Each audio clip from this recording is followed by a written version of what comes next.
Знаеме какво минато сме имале сите ние што живееме на Балканот, но првпат се случува нешто што не обединува во иднина. Европската идеја е таа што од иднината нас не обединува да работиме во сегашноста и да ги исполниме европските стандарди, принципи и критериуми.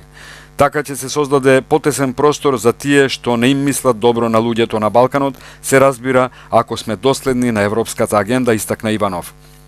Европската унија е таа што може најмногу да помогне целиот наш регион да добие нов амбиент. Затоа патот кон Европската унија е впрочем нешто што ја менува нашата реалност. Значи европската идеја е таа што од иднината нас не обединува во сегашноста да работиме, да ги исполниме европските стандарди, европски критериуми, европски принципи. Така да ќе се создава се потесен простор за оние што не мислат добро на луѓето што живеат на Балканот, да мотивираат и анимираат луѓе ако ние сме доследник на европската агенда. Албанскиот премиер истакна дека од исклучително значење е зајакнувањето на односите и соработката меѓу двете влади. Гана тjetër, зоти президент, më shprehu.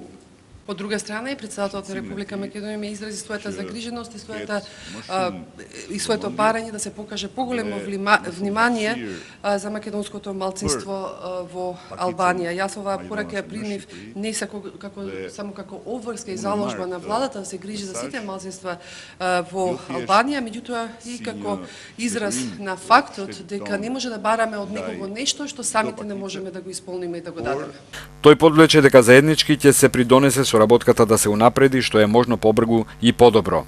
Но истовремено тоа ќе биде направено строго спроведувајќи ги механизмите кои се во насока на обезбедување соживот меѓу македонците и албанците, додаде Рама. Председателот Иванов синоќа во амбасадата на Република Македонија во албанскиот главен град имаше средба со представници на македонското национално малцинство.